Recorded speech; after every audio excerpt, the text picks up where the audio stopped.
my message to parents is, this is okay. These things will work out over time. This is going to happen. This is not personal. It's not a personal attack about your cooking or anything. Mm-hmm.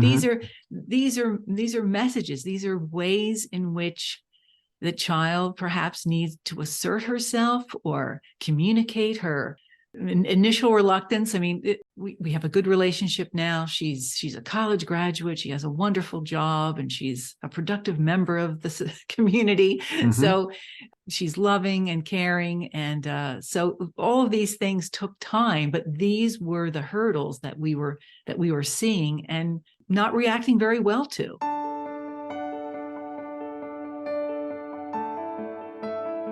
Did you finally realize your dream of having a family only to have your happily ever after turn into a nightmare? Do you find yourself up late at night wondering why nothing you try as a parent is working? Are you searching for adoption resources and a support team but can't find any? Hi neighbor, welcome to Anchors of Encouragement. I'm Tim Maudlin, husband, adoptive parent, Bible class teacher, and ambassador of encouragement. I too felt the joy of having a family of my own. I wish we could be like other adoptive families. I knew we were doing our best, but nothing seemed to work. I kept asking myself, why is this happening to us? Life can be tough. Storms in life are inevitable. In Anchors of Encouragement, my mission is to throw adoptive parents a lifeline and be your anchor, to offer biblical mindset support and provide stability when life gets unstable. If you're ready for real and raw talk that leads to peace beyond comprehension, so you not only survive but thrive in life's storms, this podcast is for you. Hope and healing are on the way. Hi neighbor, I'm excited to bring to you today my neighbor from Philadelphia, Maria DiDio. She is an adoptive mother and children's author whose adoption-themed books encourage open and honest conversation between parents and children. Maria's Life Adventures children's book series features stories about adoption from the point of view of the child. It all started with her memoir, Love at the Border. Maria holds a BA in psychology from Villanova University and an MSW in family specialization from the University of Pennsylvania. She is the mother of two young, wonderful women and is at her most creative when she is traveling and experiencing new people, places, and things to eat and then writing about it. As I said, she lives in Philadelphia with her husband, Richard. Maria, thank you so much for being here. I'm really excited to have this conversation today with you. Thanks so much for having me. We were talking just before we started the recording. We have a connection, you living in Philadelphia, and one of the famous sports figures from Philadelphia, Dr. J. And I asked you if you had seen the statue of him outside the old Spectrum arena, and you said you had. Mm-hmm. And I told you that this is something that's pretty cool for my family.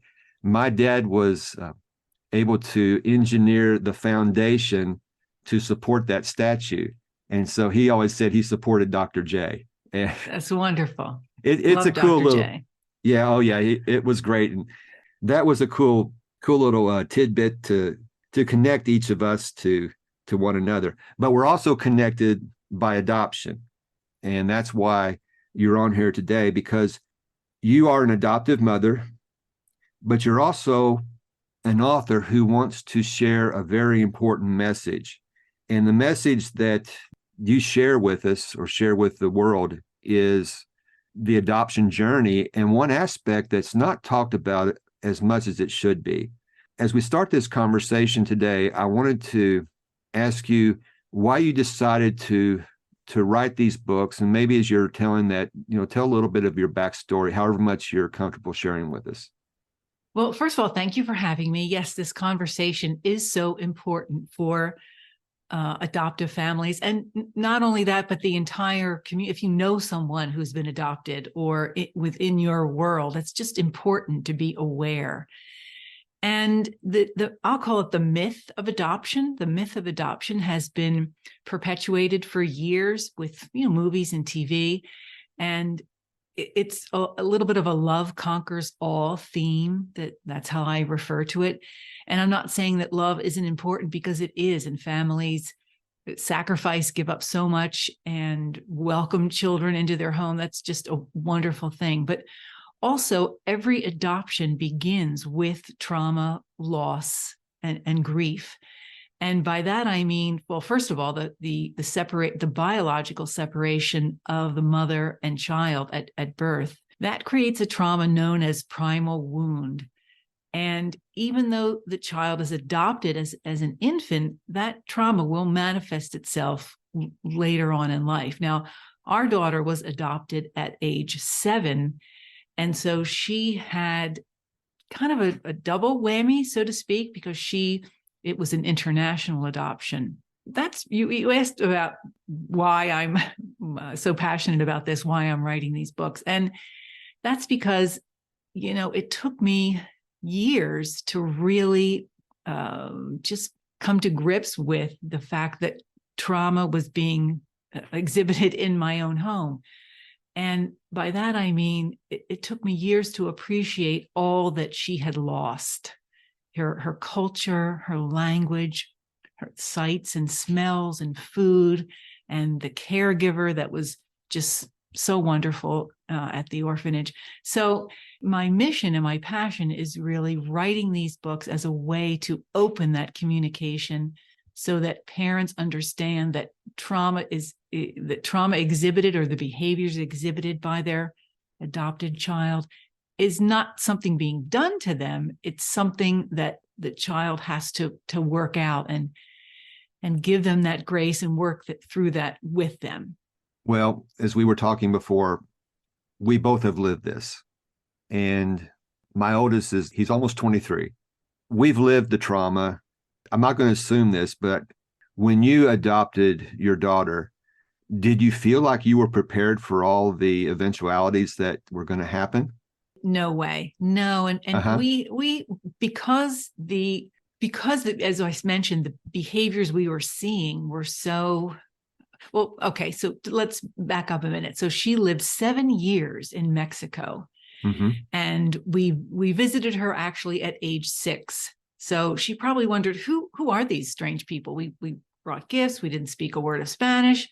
Then a year later, by the time all the paperwork was finished and everything needed to be checked, she arrives in our home. So living 7 years in Mexico, and then the next day waking up in suburban Philadelphia, that would be a shock for anyone.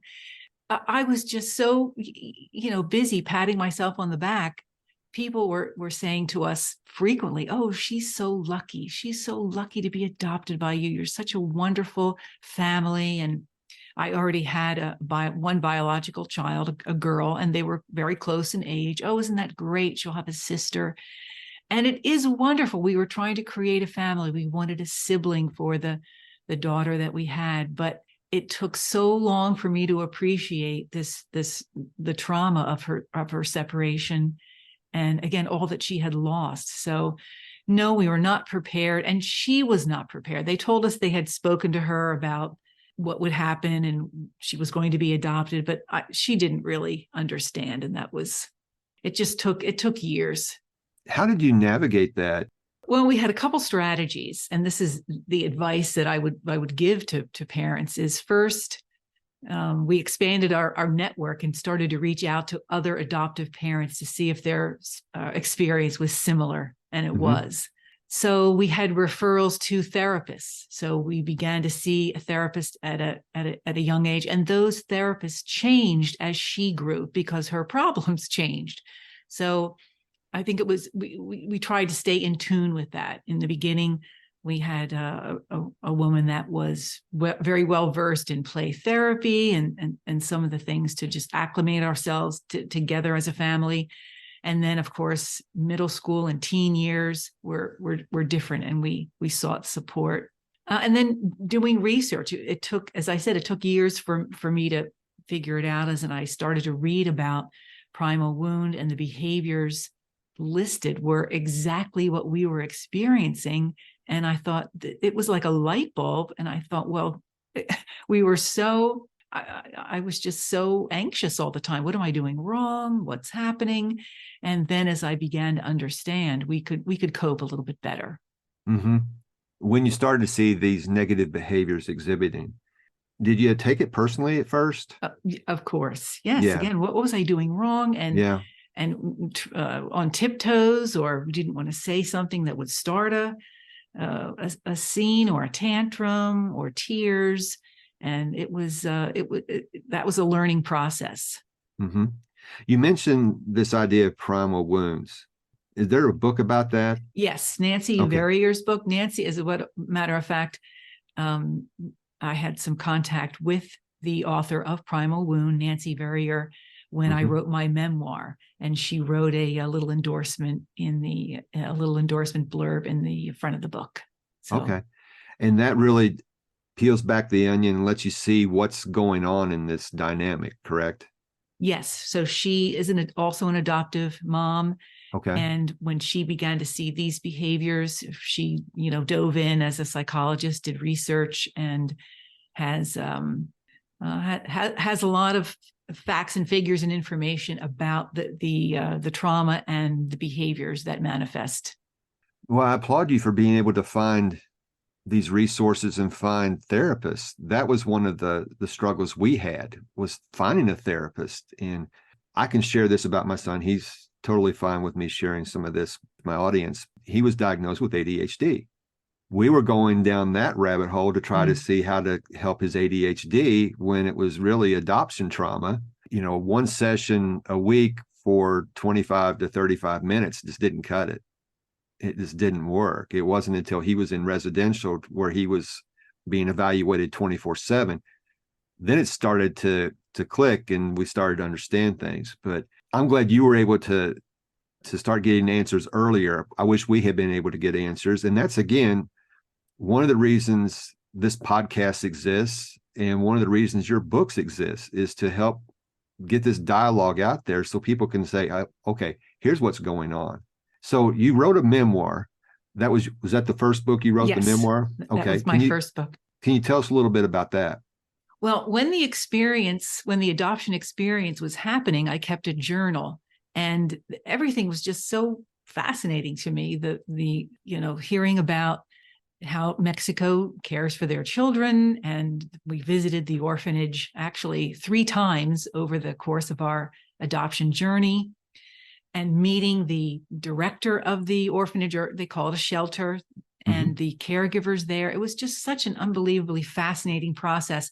And then welcoming her, our daughter, into our home, and the process that it took for me to understand what trauma was all about. I just kept writing. And then when I left the corporate world, I started to write and thought, I'm going to put this together into a book as a way to communicate to other parents just what that journey looks like. And it wasn't all tears and tantrums. There were many. She was just an unbelievable kid, funny, outgoing, super confident, and just we had lots of fun and laughs as well. So I wanted to incorporate some of those stories, but just our family journey. So that was really the first book.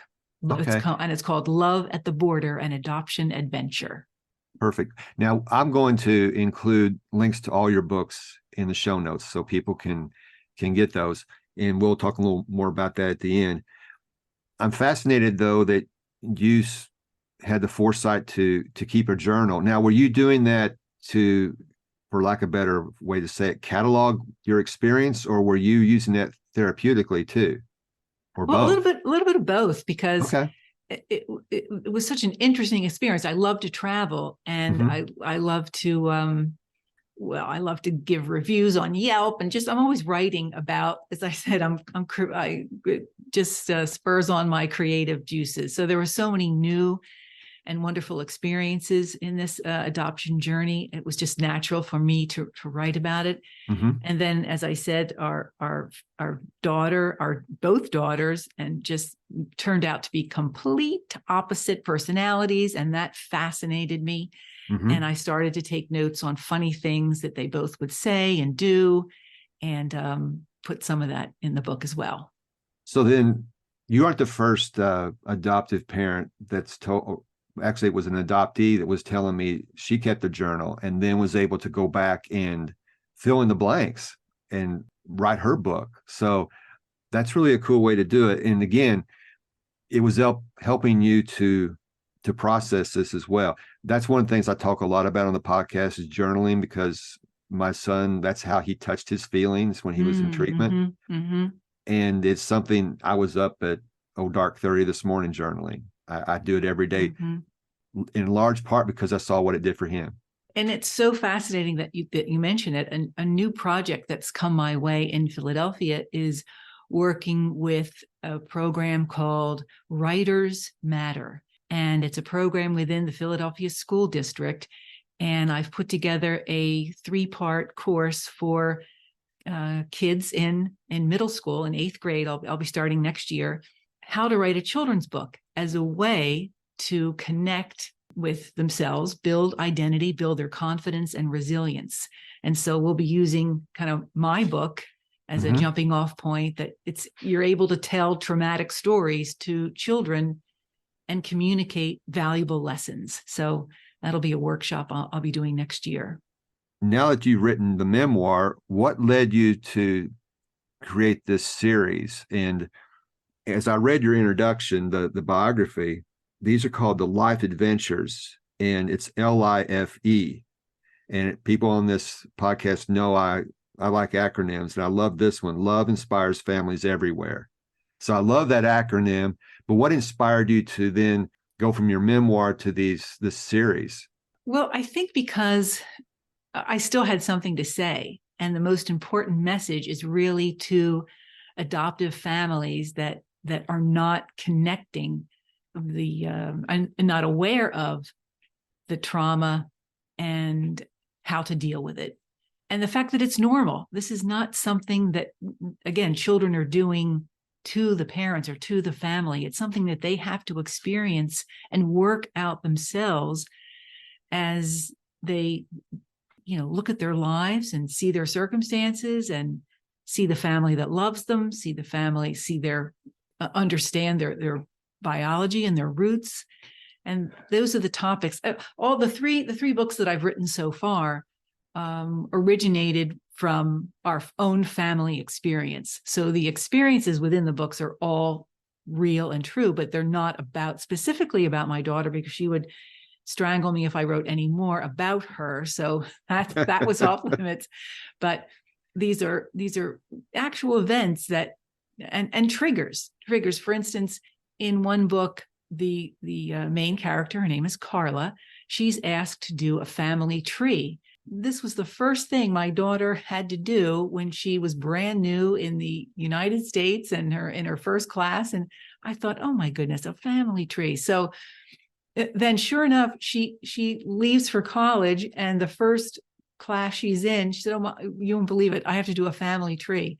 So many years passed, and she did them both successfully. But these are trigger points for children that are adopted, as are possibly birthdays and other things. So those were ways to communicate to parents those important facts without it being, lecturing or a textbook or intimidating. These are stories so that both parents and children understand what's happening and can talk about it.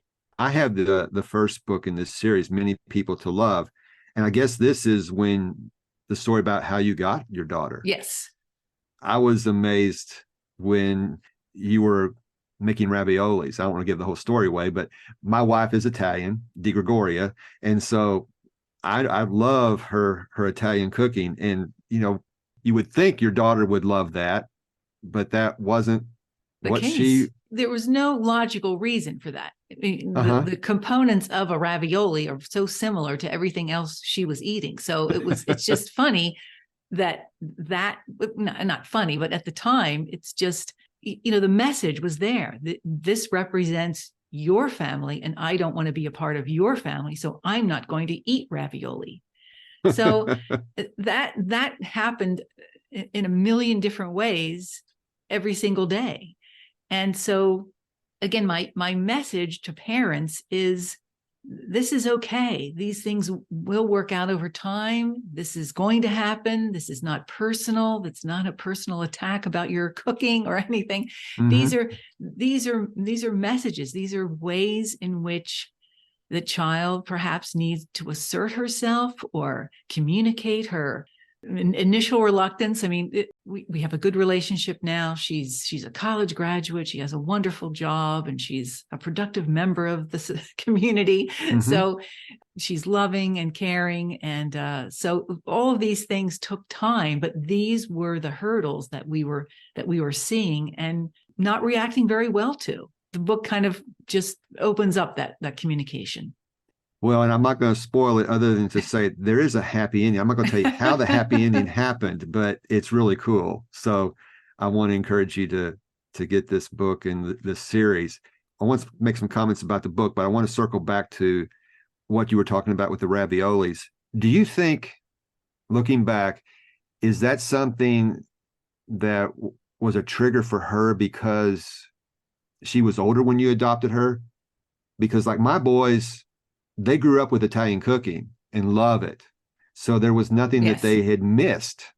Exactly. So, right. So because her experience was so unique, mm-hmm. and it didn't take her very long at all to learn English. I'll say that. Very, very smart little kid, picked Mm-hmm. it up immediately. And one of her first questions to us was, why did you adopt me if you didn't even speak Spanish? Because now she lost the Spanish, and that was, devastating for her. So over the years, we tried a few things to help her get her language back. But when it's not part of your day-to-day experience, it just couldn't be sustained. We hired tutors, Mm-hmm. but once she began Spanish class in middle school, it was so interesting. It was like a light went off within her, and she started to speak, and her accent was, as you can imagine, just beautiful. Mm-hmm. And the words came back to her. And then timing is everything. She had a laptop, she had Facebook, she began to connect with the children back at the shelter.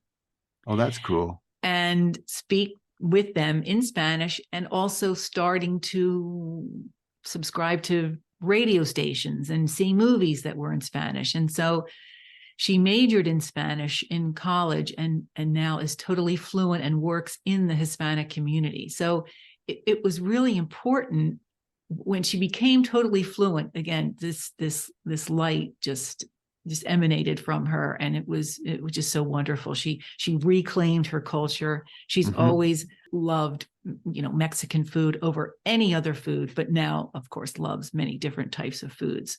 So because of that, those childhood experiences and the trauma being taken away from it, the reaction was even more exaggerated when she was eating other things or doing other things.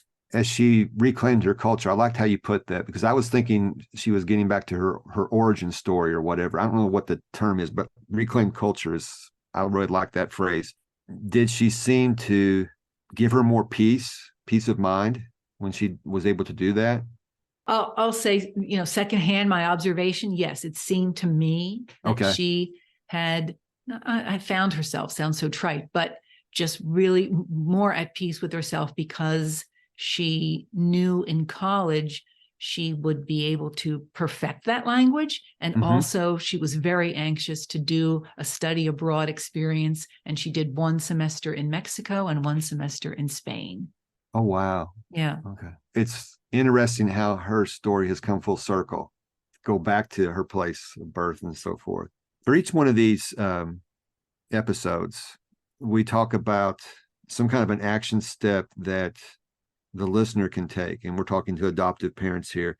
For the daily doable, what would be a good first step from your experience that they could start to implement to understand trauma in their children? Well, this sounds so simplistic, and I'm not sure if this will really count as one of your, it's not exactly a big pearl of wisdom, but one thing I tended to do too quickly was to take things so personally, that this was just some statement about our family. And when I would see these behaviors, whether it was a temper tantrum, or perhaps she was keeping something from me or not telling me the truth about something, And if I could offer any advice to parents who are seeing behaviors that are not consistent either with their, I don't know, family values or family expectations, is to just give a bit of grace and stand back and maybe take a breath, take a beat, and ask what's really going on. Mm-hmm. Because when I did that and we calmed ourselves, took a break and calmed ourselves and let the silence speak for itself, I would get a little glimpse into what was happening, as opposed to me talking, thinking I had all the answers and lecturing. I remember there were quite a few times when maybe you can identify with this. Homework was not finished. Homework was not completed. My husband and I would be, why can't you do this? Why can't you do that? And one of the therapists, and this was something I write about in my memoir, one of the therapists said, stop asking all these questions. You already know that the homework's not done. Don't ask 1,000 questions about why. Just calmly, let her speak to you about what's happening. And so again, not a great pearl of wisdom, but just to take a beat and not jump in to try and fix and lecture every situation to death. Does that make sense? Yes, it makes perfect sense, because don't discount something that sounds so simple, because that's what you have to do.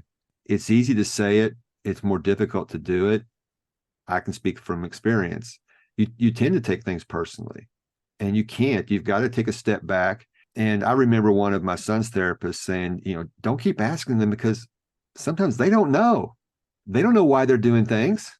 So don't ask. Right. And when the therapist said that, it was like a light bulb went off for me. I thought I was so intent on getting at the root of what's going on here? What's happening? Mm-hmm. What's the problem? Why are you doing this? What?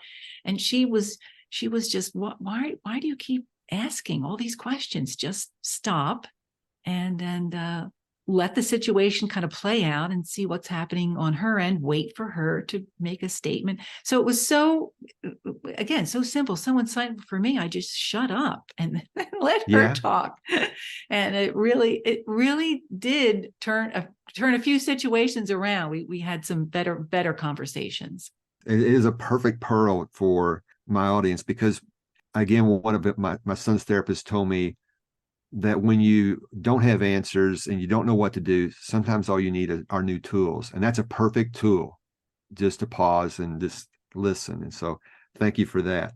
I want to circle back now to your series here. And I have this one book, and it's illustrated in watercolor. Tell us more about this. The artist is amazing. It just really captures the essence of your story, and you put the words to it. She put the pictures to it. Tell us more about these series and how people can get them. The series is available through Amazon or Barnes and Noble. Mm-hmm. And all the information about our family, our story, can be found on my website, and that's amdidio.com. That's just my name, my first two initials, amdidio.com. And there's some photos, there's some insight about our trips to Mexico. There's actually a few recipes. I have to add some that we kind of pulled together as a family, and family favorites. That's really where books. But you asked about the illustrator, which is interesting because this is my first effort with children's books. And I put the call out there for illustrations, asking for, after giving a little snippet of the story of Carla, asking for samples. This illustrator responded. She lives in the Netherlands, but born and raised in Russia. And she just captured the face and the tone of what I was saying so perfectly. Mm-hmm. There was never really a question as to who I would choose. When you put out these calls on various websites to for contractors and whatnot, so many people respond, and there's so much talent out there. But she was far and away just so spoke to me so well, and I think she really captured the look and feel of this story, of the three stories, because now I have 3 books, Carla's adventures. They're very well done, and the reason I asked is that kind of stuff catches my eye. For the better part of my professional career, I was an architectural illustrator. the illustrations caught my eye when I saw this. I said, that young lady is talented, and she really captured the essence of the words that you share here. I want to encourage people to get your memoir and get these books, to keep this conversation going. And thank you for being a person to speak with authority on the importance of having this conversation, because it's needed. And that's one of the reasons this podcast exists, is to have this conversation. It's not that we want to discourage adoption. It's just the opposite. We want to encourage adoption, but we want everyone to know what's going to happen or what could happen. So again, as you said, with the right tools and knowledge about these behaviors and how trauma happens, it's just a wonderful way to grow a family. That's one of the phrases we use when we talk to people about our family. This is how God helped us build a family. There's a lot more we could talk about today.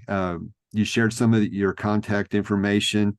I will have all of that in the show notes so people can reach out to you through your website. There's links for the books. And then I'm curious about your Writers Matter project. That sounds really cool too. Again, just thank you so much for being with us today. Thank you so much for having me. I really enjoyed speaking with you. I appreciate Anna Maria and for her willingness to shine the light on this much needed conversation. Here are a few of the takeaways. Number 1, open communication about adoption is crucial. It's important to dispel the myth that love conquers all. Number 2, to varying degrees, adopted children will struggle with trauma, loss, and grief. Number 3, adoptive parents should not take certain behaviors personally and should give grace and space to understand what's really going on. And finally, number 4, it's important to pause and listen when dealing with unknown answers or challenging behaviors, rather than continually asking questions. Make sure and check out the show notes for the different ways you can connect with Anna Maria and to buy her books. That's all for this episode. I want to thank you so much for joining me. Please consider sharing this with a friend. It's sharing conversations like this that I believe will help us to raise healthy and happy adopted children. Until next time, this is Tim, encouraging you to do what you can now.